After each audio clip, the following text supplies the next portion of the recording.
Take a breath with me for a second. Because if you click this video, chances are you already know this message isn't random. You feel the pull, you feel the nudge, and yet you're still hiding. Not because you're lazy, not because you don't care, not because you don't love God, but because being seen feels heavier than being faithful in private. And today, we're going to talk about the thing nobody really wants to say out loud. God didn't give you a voice just for your journal. He didn't give you a vision just to sit on it quietly. And he did not call you to be invisible. Now, let me be clear. This is not about chasing attention. This is not about ego. This is about obedience, stewardship, and courage. And before we go any further, I want you to ask yourself this one question. Don't answer out loud yet.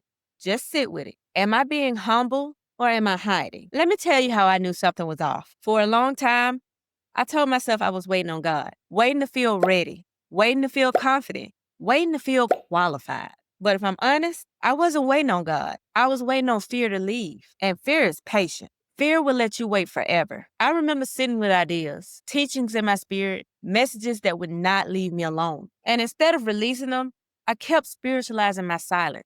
I'm just behind the scenes. I don't want to be prideful. I'm not trying to draw too much attention to myself. But something didn't sit right because the same God who values humility also says, you're the light of the world. A city set on a hill cannot be hidden. Not, should not, cannot. And that's when I realized something uncomfortable.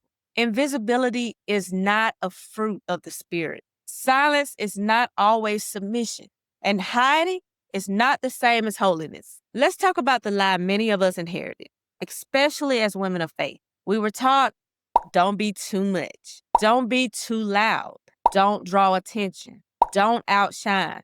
Don't make people uncomfortable. And somewhere along the way, we confused unseen with being safe. But safety and obedience are not the same thing. Sometimes obedience will make people feel uncomfortable. Sometimes obedience will challenge systems. Sometimes obedience will require you to stand fully in the light.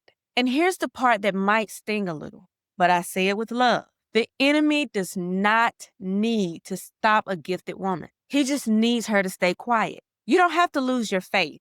You don't have to quit your business. You don't have to walk away. You just have to keep telling yourself, now isn't the time. Let's name fear properly, because fear is sneaky.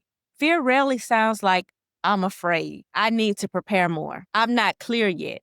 I don't want to say the wrong thing. What if people judge me? What if nobody listens? Fear always presents itself as logic. But here's how you tell the difference between wisdom and fear. Wisdom leads to action. Fear leads to delay. If the thing you feel called to do keeps getting postponed indefinitely, it's not discernment, it's avoidance. And avoidance slowly erodes confidence, not because you're incapable, but because confidence is built through movement, not contemplation. I want to share the question that shifted everything for me. I was journaling one day, frustrated with myself, asking God why I felt stuck. And instead of giving me an answer, I felt this question rise up. Are you being humble or are you hiding? That question wrecked me because humility says, God gets the glory.